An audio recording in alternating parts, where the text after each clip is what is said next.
Hello student, आप सभी का स्वागत है आज की इस क्लास में। प्यारे बच्चों, आज की जो हमारी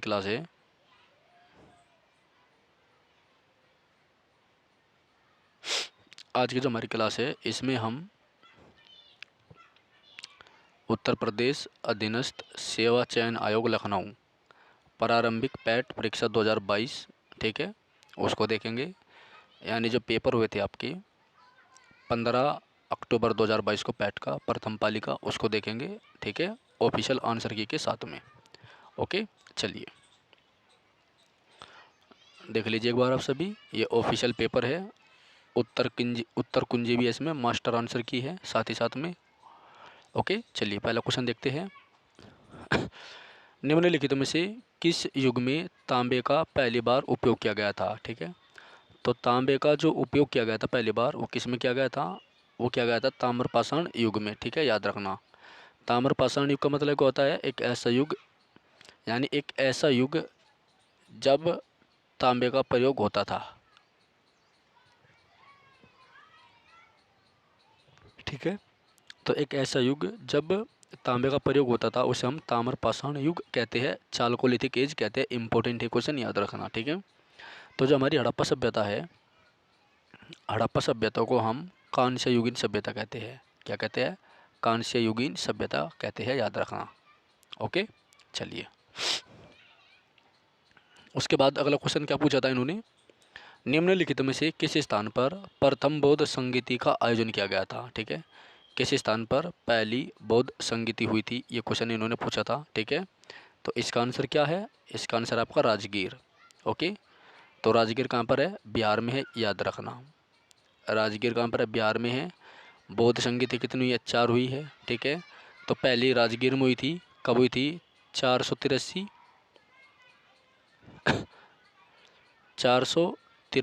BC में हुई थी, याद रखना, ठीक है। शासक कौन था इस समय? अजातशत्रु। अध्यक्षता किसने की थी? महाकश्यप ने। कहाँ पर हुई थी? सप्तकर्णी गुफा में।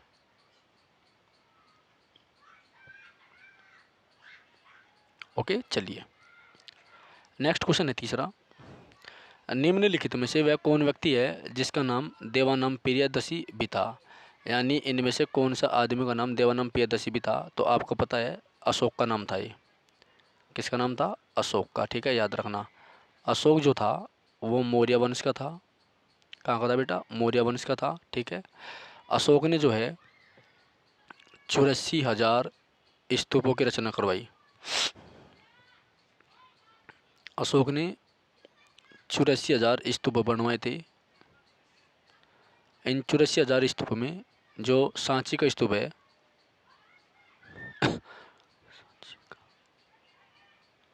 वो सबसे ज़्यादा इम्पोर्टेंट है, ठीक है, याद रखना। अशोक ने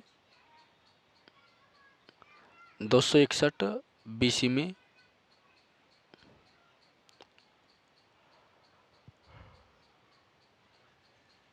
261 BC में कलिंग युद्ध लड़ा। कौन सा युद्ध लड़ा? कलिंग का युद्ध लड़ा था, याद रखना, इम्पोर्टेंट है, ठीक है। चलिए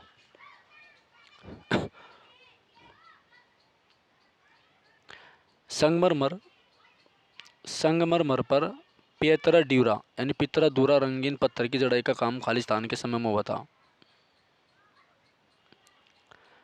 संगमरमर पर पितरा डूरा मतलब रंगीन पत्थर की जड़ाई का काम किसके समय में होता? शाहजहाँ के समय में होता। इंपॉर्टेंट है, याद रखना। शाहजहाँ ने ताजमहल बनवाया था, महल बनवाया था, याद रखना, ठीक है। चलिए अगला क्वेश्चन है, जब ईस्ट इंडिया कंपनी की स्थापना हुई तब भारत पर निम्नलिखित में से किसका शासन था? तब भारत पर किसका शासन था? मुगल सम्राट का था, ठीक है, याद रखो। ईस्ट इंडिया कंपनी कब बनी थी? 31 दिसंबर 1600 को। ईस्ट इंडिया कंपनी कब बनी थी? 31 दिसंबर सन 1600 को बनी थी, ठीक है, याद रखना। और इस समय भारत पर मुगल सम्राट अकबर का शासन था। किसका शासन था? अकबर का। अकबर का शासनकाल क्या था? 1542 से लेकर 1606 तक। ठीक है, याद रखना। ओके।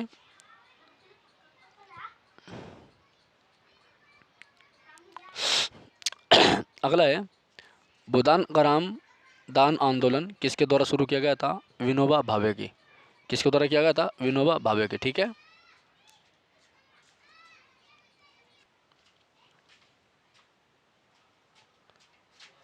ओके। तो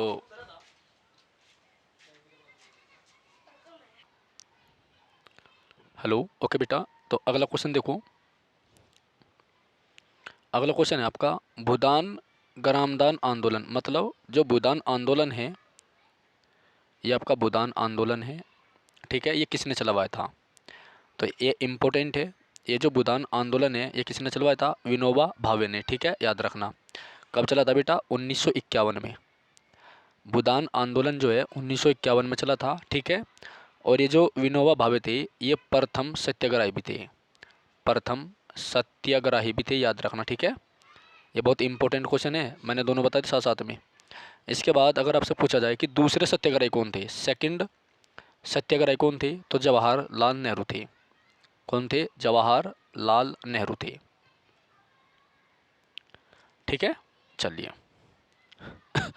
तो भूदान आंदोलन कब चला था? 1951 में। भूदान आंदोलन का मतलब था जो उस समय बड़े बड़े राजा महाराजा थे या जमींदार थे, उनके पास में बहुत सारी ज़मीन होती थी। ठीक है, तो इस आंदोलन के द्वारा विनोबा भावे ने जो है उनसे कुछ ज़मीन का हिस्सा लेकर के जिनके पास ज़मीन नहीं थी उनको डिस्ट्रीब्यूट करती थी। तो उस समय के जो राजा महाराजा थे, जमींदार थे, उन्होंने केवल वो भूमि अपनी दान में दी थी जो बंजर थी, उपजाऊ नहीं थी। ठीक है, याद रखना। चलिए अगला क्वेश्चन देखो, सातवां। दांडी नामक यात्रा के दौरान किस सामाजिक कार्यकर्ता ने गांधी जी को आंदोलन को केवल पुरुषों तक सीमित न रखने के लिए राजी किया था? ठीक है, तो कौन थी वो? इम्पोर्टेंट है, कमला देवी चट्टोपाध्याय। आज ही आपने इसको पढ़ा था इसके बारे में। ठीक है, इम्पोर्टेंट है, तो कमला देवी चट्टोपाध्याय। ठीक है। जो दांडी यात्रा थी, दांडी यात्रा मतलब दांडी मार्च। ठीक है, कब शुरू हुई थी ये? 1930 में। और इसमें जो है महात्मा गांधी ने अपने 79 फॉलोवर के साथ में नमक कानून तोड़ा था। इम्पोर्टेंट है, साबरमती से चले थे वे, साबरमती से चले थे। ठीक है, कहाँ तक गए थे? दांडी नामक गांव में गए थे। ठीक है, तो साबरमती कौन सी नदी पर है?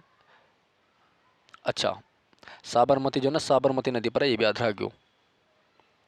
ओके, और साथ ही साथ में इस नदी पर जो है अहमदाबाद भी है। जो अहमदाबाद है वो भी साबरमती नदी पर है, अहमदाबाद। ठीक है, याद रखना। ओके, तो महात्मा गांधी ने नमक कानून तोड़ा था। ठीक है, अगर हम बात करें महात्मा गांधी की, देखिए जैसे आपका पेपर है पेट का, तो उसके हिसाब से क्या चीज़ इंपॉर्टेंट हो सकती है वो देखो एक बार। नंबर एक नंबर एक, अगर आपसे पूछे कि सबसे पहले सत्याग्रह कहाँ पर शुरुआत की थी महात्मा गांधी ने, तो बेटा वो करी थी साउथ अफ्रीका में। कहाँ पर? दक्षिण अफ्रीका में। दक्षिण अफ्रीका में कब करी थी? 1906 में। ओके 1906 में, याद रखना। दूसरा, भारत में कब करी थी? 1917 चंपारण के दौरान। कब? चंपारण के दौरान। ठीक है, चलिए। उसके बाद असहयोग आंदोलन 1920 से 22 तक चला था। असहयोग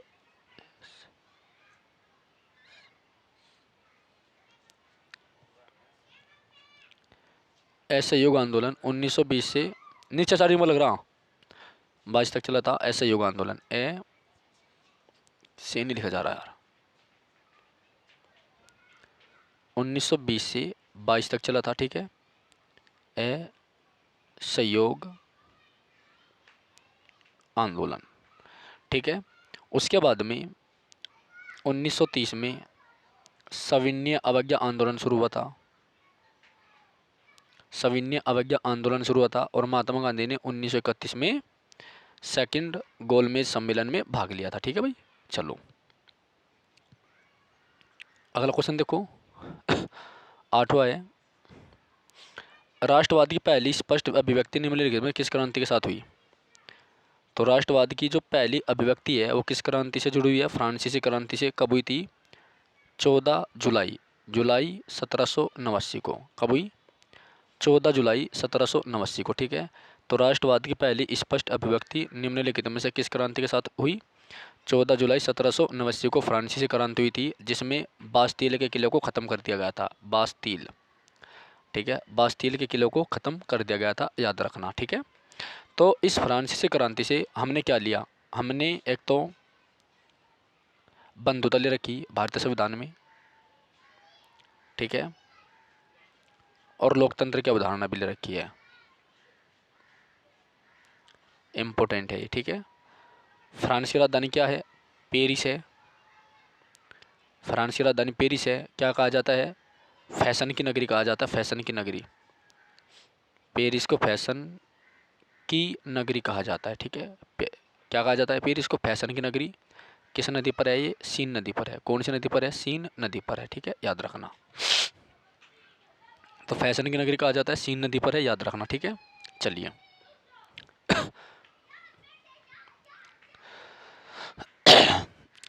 और भी क्वेश्चन यहाँ से बनता है, जैसे जो फ्रांस है, अच्छा, यहाँ के राष्ट्रपति का नाम है इमैनुअल मैक्रो। क्या है इसका नाम? इमैनुअल मैक्रो, याद रखना, ठीक है। इस फ्रांस में जो है शैंपेन बनती है। शैंपेन जो शराब है वो फ्रांस में बनती है, ठीक है, याद रखना। इसको सुर एंड सुरा का देश कहते हैं, यानी सुंदर स्त्रियों का देश कहते हैं, ठीक है। यहाँ के जो किसान हैं उनको फिल्ला कहते हैं, ओके। जब फ्रांसीसी क्रांति हुई थी, यहाँ के सम्राट कौन थे? लुई 16वें। कौन थे? लुई 16वें। लुई 16वां था, ठीक है, याद रखना। और ये जो लुई 16वां था, ये अपने पूरे जीवन काल में कभी नहीं नहाया था, ये भी याद रखियो, ठीक है। और देखो यहाँ से क्या क्वेश्चन बनता है। देखो 1804 में फ्रांस का सम्राट कौन बना था? Napoleon Bonaparte. कौन बना था? नेपोलियन बोनापार्ट, ठीक है। तो 1804 में नेपोलियन बोनापार्ट जब फ्रांस का सम्राट बना, फिर उसके बाद में इसका जो जन्म हुआ था नेपोलियन का, वो कोर्सिका द्वीप पर हुआ था। कहाँ पर? कोर्सिका द्वीप पर, ओके। फिर 1815 में एक युद्ध होता है जिसको वाटरलू का युद्ध बोलते हैं, वाटरलू का युद्ध। इस वाटरलू के युद्ध में नेपोलियन बोनापार्ट को बंदी बना लिया गया था, और 1821 में इसकी जो मृत्यु है वो सेंट हेलेना द्वीप पर हो जाती है। सेंट हेलेना द्वीप पर हो जाती है, ठीक है, याद रखना, बहुत इंपॉर्टेंट है। तो नेपोलियन बोनापार्ट ने कहा था कि जो असंभव शब्द है, असंभव शब्द जो है मूर्खों की डायरी में मिलता है, यानी इसकी ज़िंदगी में असंभव कुछ नहीं है, ठीक है।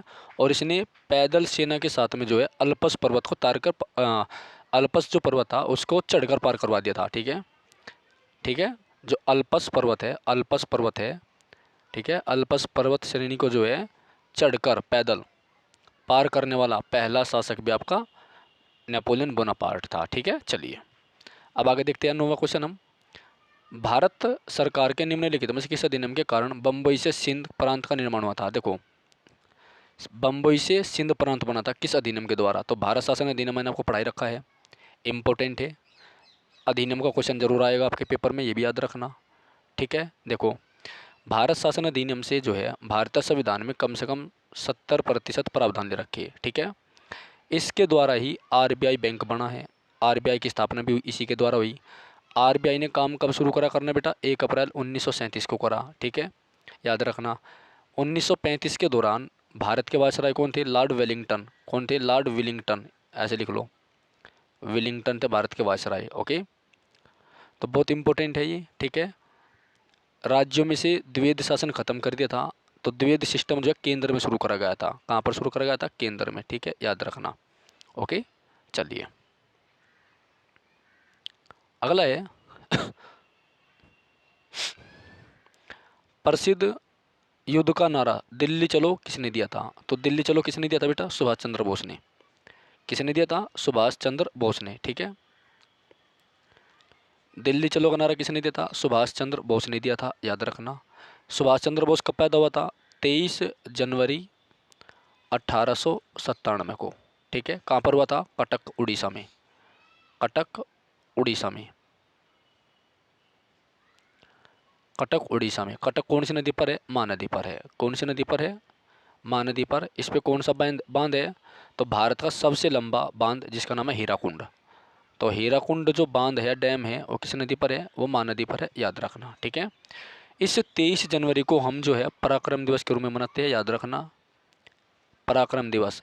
तो अगर आपसे पूछ ले कि पराक्रम दिवस कब मनाया जाता है, तो 23 जनवरी को मनाया जाता है। और 24 जनवरी को क्या मनाते हैं बेटा? 24 जनवरी को यूपी उत्तर प्रदेश डे है, यूपी दिवस होगा। 25 जनवरी को क्या है? 25 जनवरी को मनाया जाता है राष्ट्रीय मतदाता दिवस। क्या मनाया जाता है? राष्ट्रीय मतदाता दिवस, ठीक है बेटा, याद रखना। ओके। 26 जनवरी को गणतंत्र दिवस, 30 जनवरी को शहीद दिवस महात्मा गांधी की याद में, ठीक है। अभी जो ये जो नेताजी सुभाष चंद्र बोस है, ठीक है, ये भारत 1917 में आ जाते हैं और 1923 में ये महात्मा गांधी को कांग्रेस के चुनाव में हरा देते हैं, ठीक है। इंडियन स्ट्रगल इनकी किताब का नाम है। इनकी किताब का क्या नाम है? Indian struggle. इंडियन स्ट्रगल इनकी किताब का नाम है, याद रखना, ठीक है। तो इनकी जो पुस्तक है उसका नाम क्या? इंडियन स्ट्रगल है। और इन्होंने 1939 में फॉरवर्ड ब्लॉक की स्थापना करी थी। किसकी? फॉरवर्ड ब्लॉक की स्थापना करी थी, फॉरवर्ड ब्लॉक। इन्होंने फॉरवर्ड ब्लॉक की स्थापना करी थी 1939 में, याद रखना, ठीक है। इससे पहले एक अधिवेशन हुआ था जिसका नाम क्या था? हरिपुरा का अधिवेशन। हरिपुरा अधिवेशन 1938 में हुआ था। इसकी अध्यक्षता किसने करी थी? नेताजी सुभाष चंद्र बोस ने करी थी, ठीक है।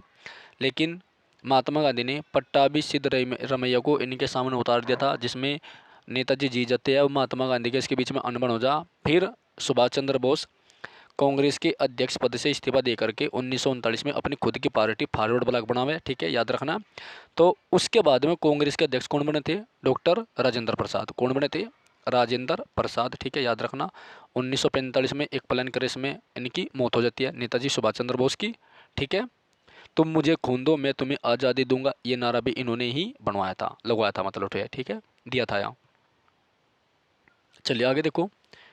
विश्व की सबसे ऊंची माउंट एवरेस्ट किसके बीच में है? देखो कितना अच्छा क्वेश्चन है, ये मैंने आपको बता ही रखा है। तो माउंट एवरेस्ट जो है नेपाल और तिब्बत के बीच में है, ठीक है। कितनी ऊंचाई है इसकी? 8,848.54 मीटर, ठीक है, याद रखना। तो इसे तिब्बत में किस नाम से जानते हैं? चोमोलंगमा। चोमोलंगमा तिब्बत में, ठीक है। नेपाल में सागरमाथा, सागरमाथा नेपाल में, ठीक है।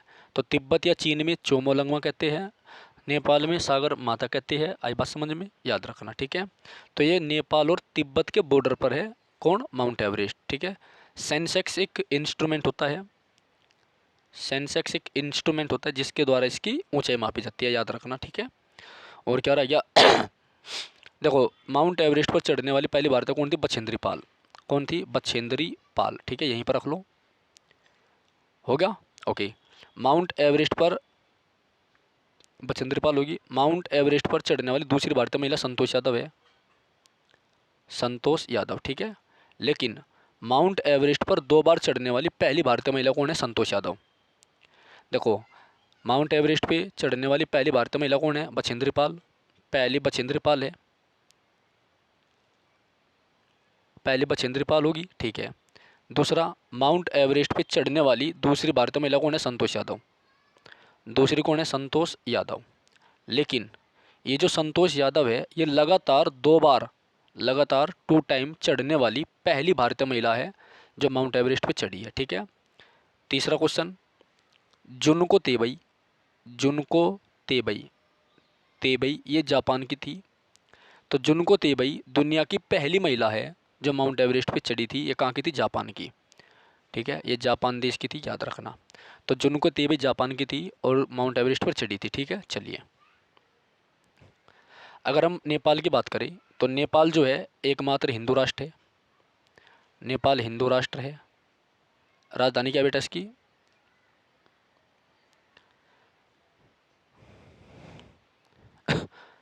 नेपाल एकमात्र हिंदू राष्ट्र है। राजधानी क्या है इसकी? काठमांडू। क्या है?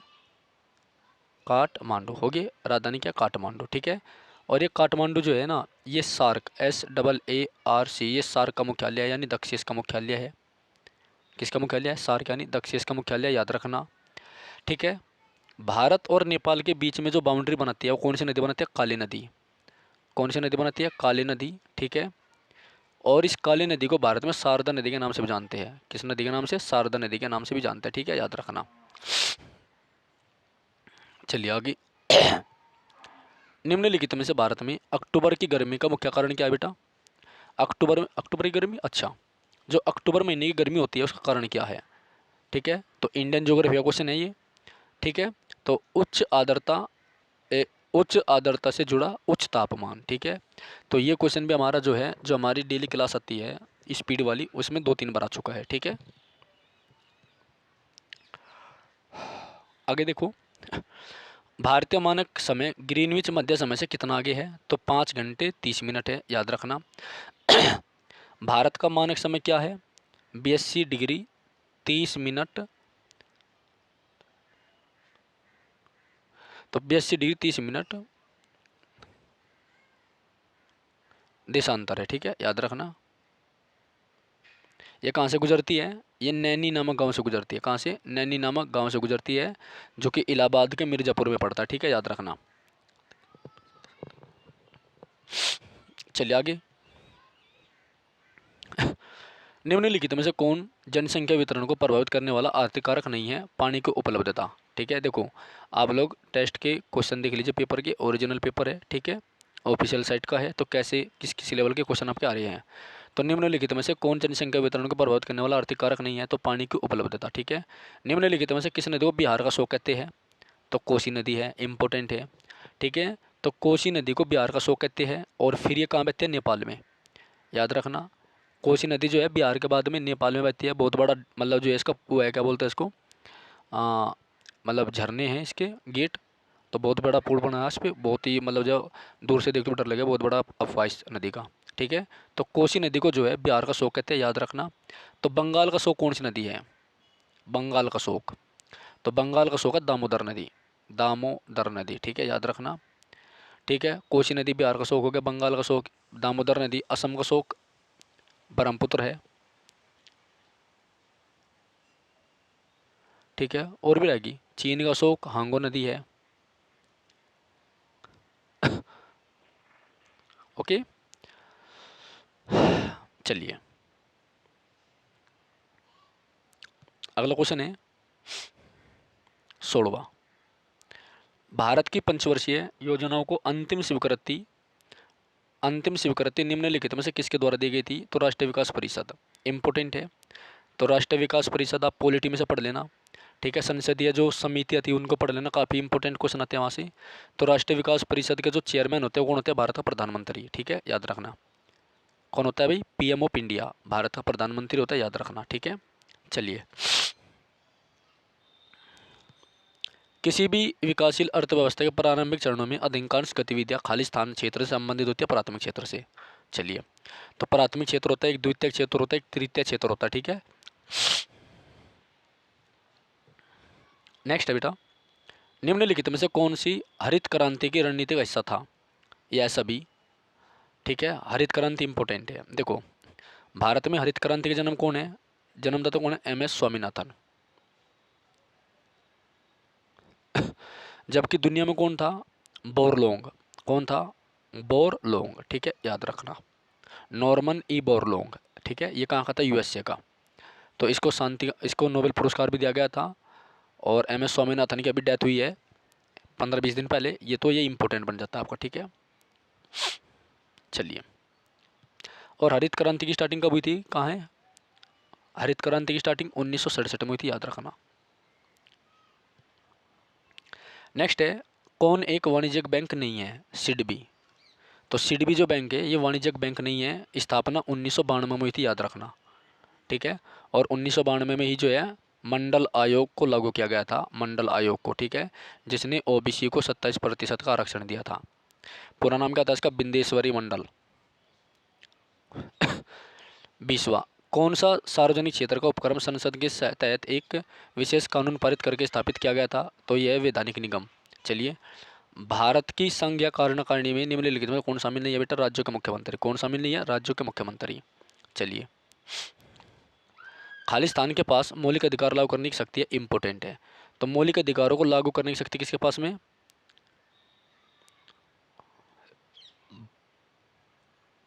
तो मौलिक अधिकारों को लागू करने की शक्ति है बेटा सुप्रीम कोर्ट और हाई कोर्ट के पास में। चलिए देखिए भाई, थोड़ा फीवर हो गया, ठीक है नहीं। देखो ध्यान से, जो आर्टिकल 32 है, अगर किसी भारतीय नागरिक के मौलिक अधिकारों का उल्लंघन होता है, ठीक है, यदि किसी भारतीय नागरिक के फंडामेंटल राइट का वोलेशन होता है, तो वह व्यक्ति आर्टिकल 32 के द्वारा सुप्रीम कोर्ट जा सकता है। जबकि अगर यहाँ नहीं जाना तो वो आर्टिकल 226 के द्वारा कहाँ जा सकता है? हाई कोर्ट जा सकता है, याद रखना, ठीक है। तो आर्टिकल 32 क्या है? संवैधानिक उपचारों का अधिकार भी है, और इसे डॉक्टर B.R. अम्बेडकर ने संविधान की आत्मा कहा है। आर्टिकल 32 को संविधान की आत्मा कहा जाता है। किसने कहा था? B.R. अम्बेडकर ने। किसने कहा था? B.R. अम्बेडकर ने, ठीक है, याद रखना, बहुत इंपॉर्टेंट क्वेश्चन है। और ये प्रारूप समिति के अध्यक्ष भी थे, ठीक है, ओके। चलिए नेक्स्ट है अच्छा, तो सुप्रीम कोर्ट के गठन का उल्लेख किस आर्टिकल में? 124 में, 124 में, ठीक है, याद रखना। भारत में राष्ट्रीय मानव अधिकार आयोग निम्नलिखित में से किस मंत्रालय का अधीन है? गृह मंत्रालय के। तो राष्ट्रीय मानव अधिकार आयोग जो है गृह मंत्रालय के अधीन है। देश के गृह मंत्री कौन है? अमित शाह। अमित शाह जो है देश के गृह मंत्री है, जबकि राजनाथ सिंह जो है रक्षा मंत्री है, ठीक है, याद रखना। मानव अधिकार दिवस कब मनाया जाता है? 10 दिसंबर को।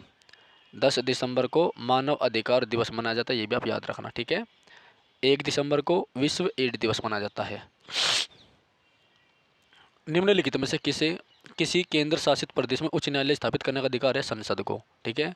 तो संसद किसी भी राज्य में उच्च न्यायालय को स्थापित कर सकते, ठीक है। चलो, कौन सा अनुच्छेद भारतीय संविधान में सर्वोच्च न्यायालय की स्थापना के गठन के बारे में बात करते हैं? 124 ऊपर बताया मैंने अभी आपको, ठीक है।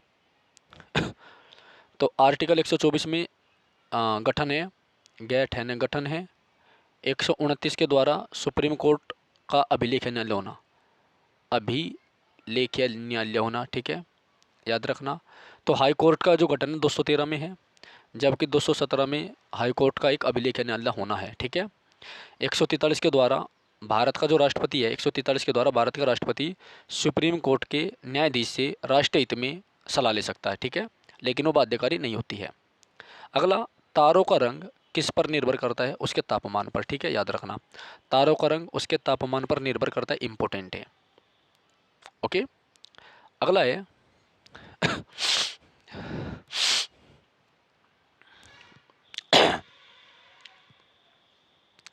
देखो, सूर्य एक तारा है, ये पहली बात तो यही है।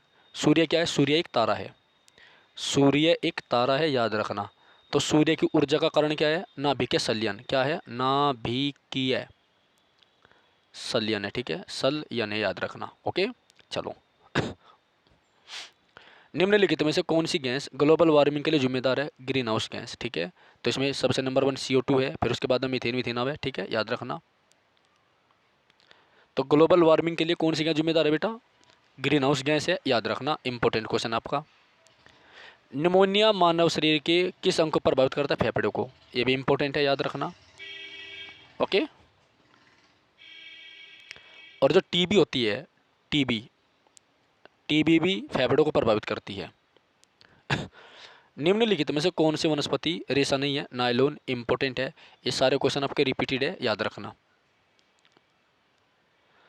पादप कोशिका भित्ति निम्नलिखित में से किससे बनी होती है? सेलुलोज से, इंपॉर्टेंट है, ठीक है, बायोलॉजी का क्वेश्चन होगा, ओके। अब देखो, उसके बाद में आपका 31वां क्वेश्चन गणित का है, जीएस के मैंने कराई दिए हैं, ठीक है। उसके बाद हम देख लेते हैं, आप मैथ का क्वेश्चन देख लीजिए। 40% व्यक्ति समाचार पत्र पढ़ते हैं, एक्स पढ़ते हैं, 50 व्यक्ति समाचार पत्र वाई पढ़ते हैं, ठीक है ना। तो परसेंटेज भी इंपॉर्टेंट है, जिनको पैट में अच्छे नंबर लाने हैं। ये आपका सरलीकरण के 2 क्वेश्चन आ चुके हैं, 2 क्वेश्चन सरलीकरण के हैं, और ये जो क्वेश्चन है आपका ये प्रतिशत का, याद रखना, ठीक है। चलिए आपका एवरेज के क्वेश्चन भी आ रहे हैं, आप देख सकते हैं, ठीक है, ये स्क्वायर रूट के है। उसके बाद हिंदी देख लो, मैं ऋषि शब्द का सही संधि विच्छेद क्या है? महा प्लस ऋषि। क्या है? महा प्लस ऋषि। तो संधि विच्छेद देख लेना। किस विकल्प शब्द युग्म का अर्थ भेद सही नहीं होता? अवलंब या अविलंब। ठीक है। किस विकल्प में सभी शब्द परस्पर पर्यायवाची है? तो पार्वती, रुद्राणी और भवानी, ये पार्वती के पर्यायवाची शब्द है। ठीक है। चलो, तो नूतन का विलोम शब्द क्या? पुरातन। चलो ठीक है। ख्याली पुलाव पकाना, असंभव बातों की कल्पना करना। यानी ख्याली पुलाव का मतलब क्या होता है? जो चीज़ आदमी के बस की नहीं है उन चीज़ों के बारे में सोचना। ठीक है। ये आपका अंग्रेजी का पैराग्राफ है। चलिए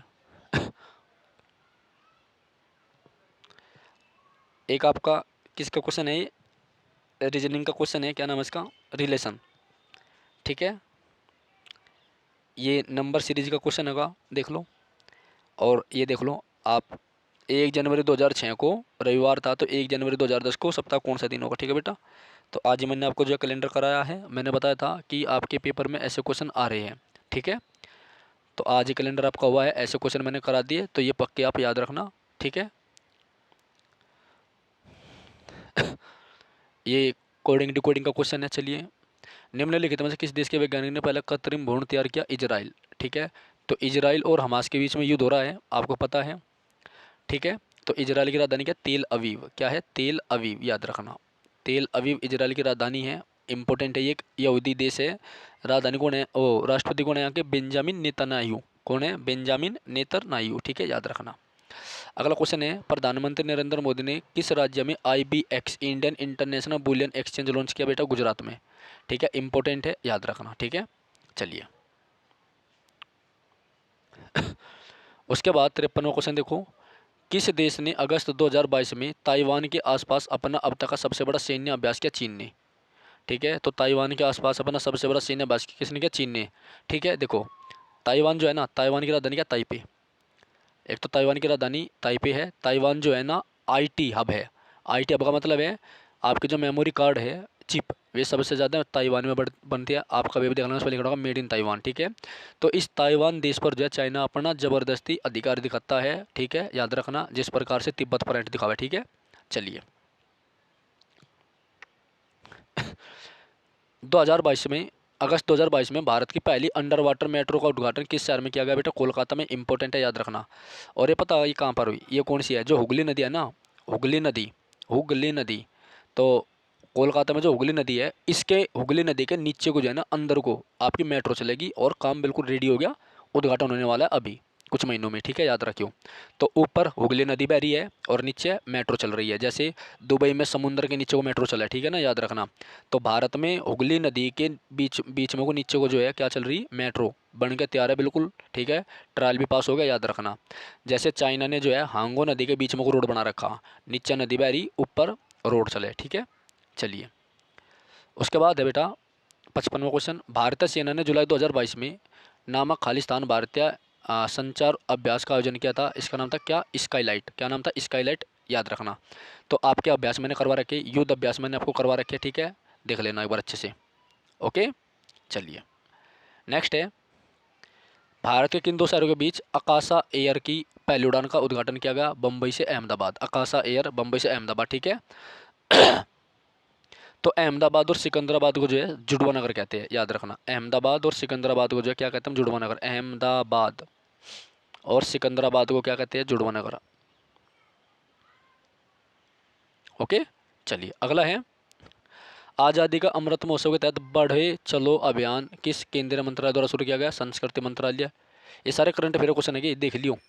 निम्नलिखित में से किस IIT ने भारतीय भाषा प्रौद्योगिकी को बढ़ाने के लिए A14 भारत में नीले कणी केंद्र की शुरुआत की? IIT मद्रास। ये भी करंट अफेयर क्वेश्चन है ये। तो 6-7 क्वेश्चन तो जाए करंट अफेयर के। ठीक है। किस केंद्रीय मंत्री की अध्यक्षता में चंडीगढ़ में नशीली दवाओं की तस्करी राष्ट्रीय सुरक्षा पर एक राष्ट्रीय सम्मेलन का आयोजन किया गया? अमित शाह। चलिए कौन सा राज्य भारत में पहला हर घर जल योजना प्रमाणित राज्य बन गया? गोवा। इंपॉर्टेंट है, ये भी करंट अफेयर का क्वेश्चन है आपका। कौन भारत का पड़ोसी देश नहीं है? UAE। तो UAE मतलब संयुक्त अरब अमीरात। ठीक है, राजधानी क्या है इसकी? Abu Dhabi. क्या बेटा? Abu Dhabi. ठीक है, तो दुबई भी आपका यहीं पर है। नेक्स्ट, निम्नलिखित में से हंगरी की राष्ट्रीय मुद्रा क्या है? हंगेरियन फोरिंट, ये भी इंपॉर्टेंट है। आपको मुद्रा मैंने टिक लगवा रखी स्टैटिक जीएस में, ठीक है। राष्ट्रीय मुद्रा क्या है? हंगेरियन फोरिंट। चलिए, स्वतंत्रता के बाद भाषा के आधार पर बने भारतीय पहले राज्य का नाम बताइए। आंध्र प्रदेश। देखो कितना इंपॉर्टेंट है, कई बार आ लिया क्वेश्चन। 1953 में बना था, आपको पता ही है। तो आंध्र प्रदेश जो है भाषा के आधार पर गठित होने वाला भारत का पहला राज्य था, ठीक है, याद रखना। उसके बाद लोकसभा में पद धारण करने की न्यूनतम आयु 25 वर्ष है, ठीक है। तो लोकसभा सदस्य बनने के लिए कम से कम आयु कितनी है? 25 वर्ष। लोकसभा किस आर्टिकल में? 81 में है, याद रखना, ठीक है। चलिए, लोकसभा का टाइम पीरियड कितना होता है? लोकसभा का टाइम पीरियड 5 साल होता है। राष्ट्रपति आर्टिकल 331 के द्वारा 2 एंग्लो इंडियन को लोकसभा में क्या करता है? नॉमिनेट करता है, ठीक है। नेक्स्ट, अंतर्राष्ट्रीय जैव विविधता दिवस किस तारीख को मनाया जाता है? 22 मई को। किस तारीख को मनाया जाता है? 22 मई को, ठीक है। इंपॉर्टेंट है क्वेश्चन भी। तो आपका दिन दिवस भी आ गया, ओके। 1 मई को क्या मनाया जाता है? अंतर्राष्ट्रीय मजदूर दिवस, याद रखना। अंतर्राष्ट्रीय मजदूर दिवस 1 मई, ठीक है। कौन सा विश्व का सबसे बड़ा नदी द्वीप है? मांजुली। इंपॉर्टेंट है, कहाँ पर? असम में। असम में किस नदी में है? ब्रह्मपुत्र नदी में। ब्रह्मपुत्र नदी में। किस में बेटा? ब्रह्मपुत्र नदी में, ठीक है, याद रखना। तो जो मांजुली द्वीप है ये असम में है, और किस नदी में? ब्रह्मपुत्र में, ठीक है, याद रखना। नौटंकी किस राज्य का लोक नृत्य है? उत्तर प्रदेश। ये भी आपका जो है क्लास में हमारी आ चुका है, इंपॉर्टेंट है। जो हमारी स्पीडी क्लास है कई बार आ ले, नौटंकी, ठीक है, उत्तर प्रदेश का। तो नौटंकी जो है कहाँ का है? उत्तर प्रदेश का लोक नृत्य, याद रखना, इंपॉर्टेंट है। यूपी दिवस कब मनाया जाता है? 25 जनवरी को, ठीक है भाई, ओके। तो 12 12 है सिंगा, राजकीय पशु है। पलाश जो है, पलाश का जो फूल है, ठीक है, वो राज्य का फूल कौन सा? पलाश का है। सारस राज्य के पक्षी है, सारस, ठीक है। चलिए, अंतर्राष्ट्रीय ओलंपिक समिति का मुख्यालय कहाँ पर है? स्विट्जरलैंड में, ठीक है, इंपॉर्टेंट है। तो मैंने आज ही करंट अफेयर में आपको लिखवाया है कि जो इंडियन ओलंपिक कमेटी है, आईओसी, इसकी चेयरमैन कौन बनी? पीटी ऊषा। कौन बनी? पीटी ऊषा, याद रखना। किसने प्रसिद्ध पुस्तक पावर्स ऑफ द माइंड लिखी? स्वामी विवेकानंद। इसकी याद में 12 जनवरी को कौन सा दिवस मनाया जाता है? राष्ट्रीय युवा दिवस। कौन सा दिवस? राष्ट्रीय युवा दिवस, युवा दिवस, ठीक है। तो इसने 1893 में शिकागो में जो है विश्व धर्म सम्मेलन को संबोधित किया था, याद रखना। नेक्स्ट है UNFCCC का अर्थ क्या है? United nation framework convention climate change, important है, ठीक है, याद रखना। तो यहाँ से ये फुल फॉर्म भी इंपॉर्टेंट है, थोड़ा सा देख लेना भाई, ठीक है। हिंदी आ गई, ये अनुच्छेद से आ गई।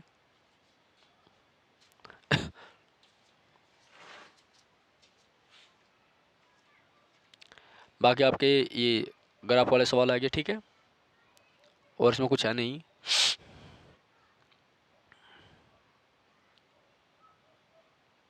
तो थोड़ा 7-8 दिन जो आपके बच रहे हैं ना, अपना पैट पर फोकस कर लीजिए। ग्राफ व्राफ देखो यूट्यूब से अच्छी तरीके से, ठीक है। 10-15 क्वेश्चन आवे, ठीक है बेटा। तो देखो इस हिसाब से मैंने आपका कंप्लीट पेपर करवा दिया पैट का, ठीक है। तो ये पैट का पेपर है जो 2022 में हुआ था, देख लो, ओरिजिनल पेपर है बिल्कुल, ठीक है। अरे कहाँ मर गया? पैट का पेपर है, ये ओरिजिनल है 2022 वाला, ठीक है, जो 15 अक्टूबर 2022 को हुआ था पहली पाली में, ठीक है। इससे आपको आइडिया लग गया होगा कि कैसे कैसे क्वेश्चन आ रहे हैं। आपका पेपर 28 और 29 तारीख को है बेटा सभी का, ठीक है। तो फोकस कर लीजिए अपनी पैट पर स्पेशल। और मैं आपको बता रहा हूँ पूरे 7 दिन में जो है आप क्या करें, आप इस पूरे सप्ताह में जो है लूसेंट की बुक रिवाइज कर दीजिए पूरी की पूरी को, ठीक है। जोन सी बात है अपने हिसाब से, अगर आप पूरी लूसेंट की बुक को कवर कर देते हैं तो ये समझ लेना लूसेंट प्लस करंट अफेयर, यानी जीएस प्लस करंट अफेयर, ठीक है। तो ये तो आपकी पूरी मजबूत होनी चाहिए, ठीक है ना। बहुत महत्वपूर्ण है, बहुत मेहनत करो, ठीक है, दुनिया का पेपर है, ओके। और ये जो क्लास है इसका लिंक अपने दोस्तों को शेयर जरूर कर देना। देखो आपके कहने पर मैंने आपको पेपर करा दिया है, ठीक है। 4 पेपर कराऊंगा आपको पैट वाले, ओरिजिनल बिल्कुल, जिससे आपको काफ़ी नॉलेज मिलेगी। और इनमें से भी कम से कम 30% क्वेश्चन मेरी जिम्मेदारी है, इन्हीं में से रिपीट होंगे, याद रखियो, ठीक है, ओके। तो फिर मिलते हैं एक नई क्लास में, जब तक के लिए जय हिंद, जय भारत।